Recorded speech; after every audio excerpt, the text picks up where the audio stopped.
Uh, Good evening. Good evening, everybody, and welcome to my 2 month anniversary of being completely sober.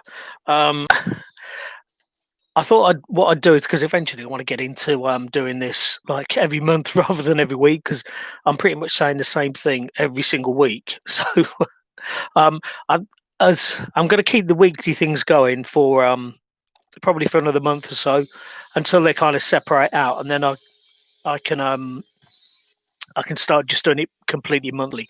Um, Tonight, the 19th, is the 2 month anniversary. Tomorrow is the ninth week of going sober. I think it's uh, my maths is bad. What's 56 add 7? 63. I should know my times table. I was never that good at maths. Anyway, look, um, 2 months sober, and you know what? It doesn't seem to matter what life has been flinging at me. That the shit that has been coming my way over the last few weeks, that doesn't seem to be having the desired effect. If let's say if something like God is like putting all these trials in front of me, trying to tempt me into falling off the wagon, that's not going to happen. It's definitely not going to happen. I think the worst that's happened with all of the shit that's been going on is that I've just got angry a few times, and I think everybody gets angry, don't they? The thing is, without the alcohol, that anger doesn't become amplified and uh, basically over the top and completely unreasonable and all of those other adjectives. So yeah, 2 months sober. Um, my life, as I say, is there's all these obstacles that keep getting flung down in front of me, and I think in the past I would have used alcohol as like a coping mechanism, um, and you know if I'd have had, let's say, the last obstacle that's been flung in front of me, it's all to do with uh, my landlords who are being complete assholes. Um, but when I was drinking, I would straight away have just gone straight to the bottle, got got pissed, and either fallen asleep or got really angry and insulted them on Twitter or Facebook or whatever. I am gonna do another video about cross keys. I keep promising it, but I need to be in the right frame of mind to do it. I don't want it to get me into trouble. Let's put it that way. All I'm going to do is talk about the truth. But that's a story for another day. Yeah, 2 months sober, um, and I was asked today, do I feel any different? You know, now I've stopped drinking, and it's difficult to say. I Sometimes I sit there and I wonder why did I feel the need to drink to like get through the day to well get through the night. Um, why did I feel the need to sink a few pints? You know, come 6 o'clock in the evening. Um, and my life was generally I was just living in a blur, um, where I just get hopelessly drunk, fall asleep, wake up in the morning really dehydrated. I mean, I've been through all this before, but I I am sitting there thinking, why why did I feel the need to drink so much? And I honestly don't have an answer for that question, really, because I'm not drinking now, and um, I certainly don't feel any worse for cutting out alcohol. Um, I'm not going to be one of these guys. I think I said before who's just going to have like a couple of pints at the weekend or something like that. I I actually don't want to drink anymore. I want to I want to kind of draw a line under that part of my life, that particular addiction, and continue to move forward. Um,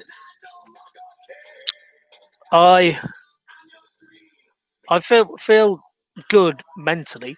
Do I feel good health wise? Yeah. Well, obviously, I'm waking up in the morning now, and I'm waking up when I want to wake up rather than when my body has decreed because it's feeling a bit under the weather that I should wake up. For example, if I'd have been on a bender and I'd had like, 8 or 9 pints, or like half a bottle of vodka, or something like that, I'd wake up in the morning probably really early, about 6 o'clock, feeling really rough but unable to sleep, get back to sleep, and in desperate need of fluids to rehydrate myself. And and I was walking around with, I mean, I still got bags under my eyes now.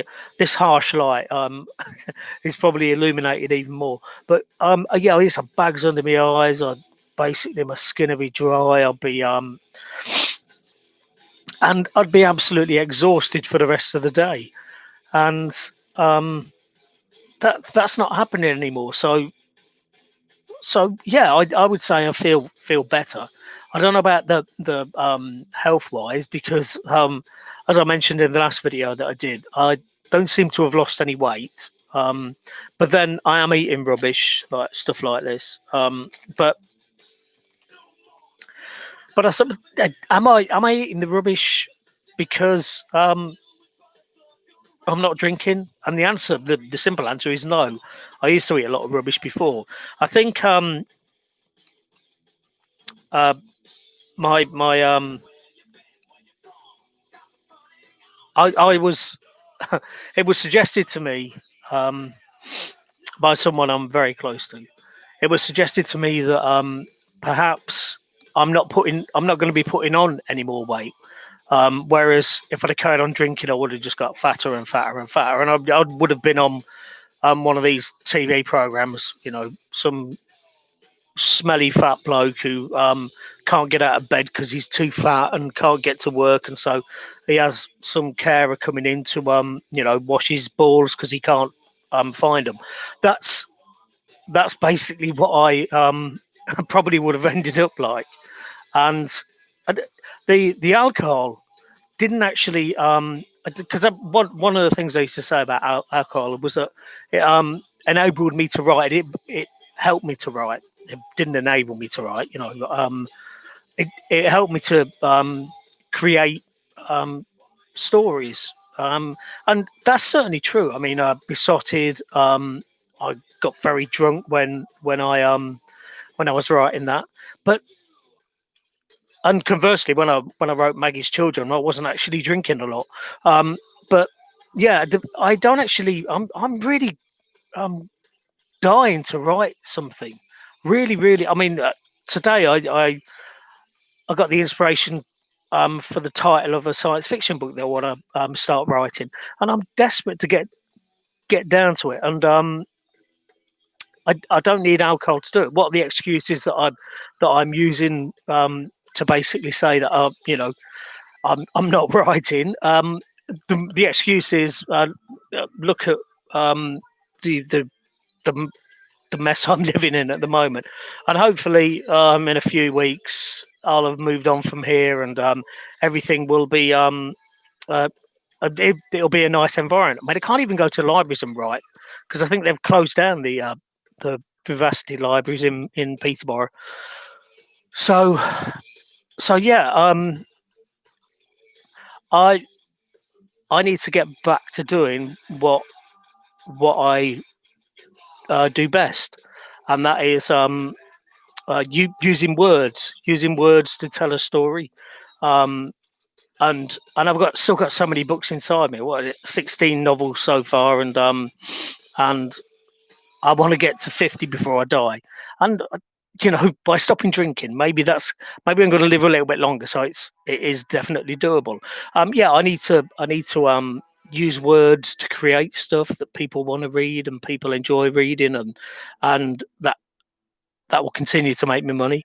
And also, I've spoken before in some of the videos about BPD and the way that I've used words as a weapon. And words can be weaponized, definitely. I speak a lot about this in other videos. But yeah, what I need to do is weaponize words without actually losing the argument. So that means basically coming up with a coherent sort of argument within the structure of a debate, if you like, and give my side of a story in an effective way, one that is going to give people pause for thought, but also one that doesn't shy away from uh, causing upset, because that's what weaponized words are. Anyway, I want to get back to writing, definitely. My friend Gary says that I should write a comedy. He's been saying it for probably about 6 7 months. He's saying I should all of the trials and tribulations that I've been through. I should write write a comedy book about them. And well, no, I did consider doing that, but there's so much more that I want to write. So many different books that I've got the ideas for, and it's the real annoying thing is that were it not, okay, I keep covering my face with that. It's harsh light. It's my phone. I'm using it for the light. Yeah, I feel so creative at the moment, but I can't find the environment to write in. I can't write in this environment. I've always said to anybody who's asked, not that many people have, I need I need a good environment in which to write, and this is no good for me because first off, because basically it's a bit untidy and messy and everything. But it's also the machine that I use for it's a computer, obviously. It's a machine I use for watching porn.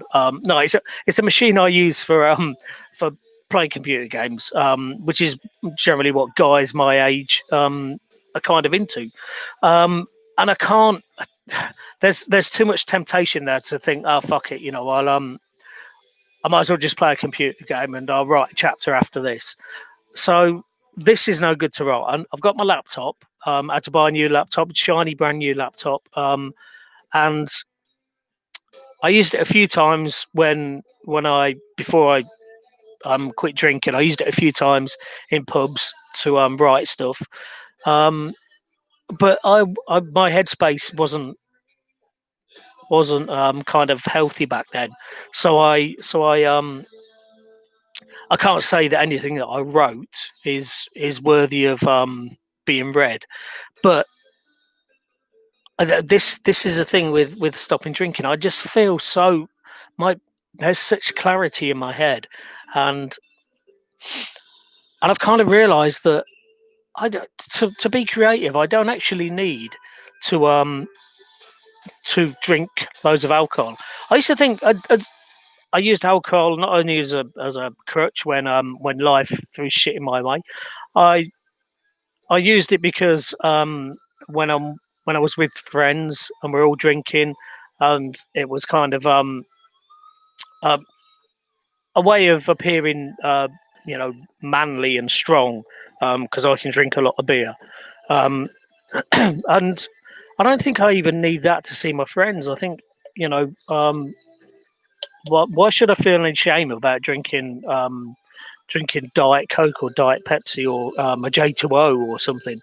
Um, Although I will say this about drinking soft drinks in a pub, sometimes it costs more per milliliter than a pint of Stella costs, which is a bit stupid, really, because they should be quite cheap. You know, you should be able to get a, if you had a can of Pepsi like I'm holding in my hand, if you bought that in a pub, you're probably looking at £2.50 for it. You can get these cans for, I don't know what they work out, about 30 40 pence. Mm. But yeah, I don't. I just realised I don't need alcohol to enjoy life, to enjoy the stuff that I enjoy doing, which is going to see bands. Let's say I'm talking about within a pub environment, sitting in a beer garden. All of these things I can do without without drinking alcohol. I can still enjoy the environment. Um, and yeah, I'm although it's a bit topsy turvy at the moment, not only because of uh, the lockdown, but because of the shit that's happening uh, in in my life with my housing situation. Let's say, um, I yeah, I just think that I'm going to start to really enjoy life once we can get out and about and we can just kind of start to do things, to go places. At the moment, it seems to be basically mostly just going to the supermarket, like most other people, obviously. Um, Fortunately, I don't have to actually go out to work, so that's a good thing. But by the same token, I'm not actually working at home, and I should be. I should be. I should be creating more stuff. I've got so much stuff in my head, and I really wanted. We're in July now. I really wanted by the end of July to have, by the end of this year, 2020, to have to have written three more books. I think it's going to be very difficult to do. Um, I but I'm not drinking alcohol, and I think it's definitely doable to be disciplined once I get a the right sort of environment um, to be disciplined enough to actually, let's say, write 3,000 words a day. It doesn't have to be on the same book; it can be with on different books. Um, but I don't need alcohol to do it. So I've been on here for about 17 minutes. I'm gonna sign off now. Um, I want to this week coming do a video about my current landlords, Cross Keys, Cross Keys Housing Limited. Um, I mean, they they seem to be a bunch of shysters, really, but I will give evidence to back that up. And I am actually quite looking forward to, because I'm going to work from a script. I'm looking forward to writing the script for that and then delivering it. And the thing is, because I'm not drinking alcohol, I think I can create something quite good. Um, so so yeah, got that to look forward to. Tomorrow is 63 days sober, 9 weeks. Um, yeah, 2 months in, and I'm actually feeling really good. There's so much bad shit happening all around me, but I feel fantastic. And you know what? I'm going to sign off now. Long may it continue. Um, Look out for my video about cross keys coming up next week. I'm not sure what day. Um, I might, um, I might schedule it so as people know when it's coming on air. Particularly uh, Stuart Fort, and I'll tell you all about Stuart Fort in that video. But yeah, I'm gonna raise a can of Pepsi Max Cherry, and say it doesn't matter if you're drinking, if you're drinking alcohol, if that's your tipple, just enjoy life, and yeah, just look after yourselves. That's all I got to say anyway. Um, 2 months in, and I'm still feeling really smug. I'll see you guys later.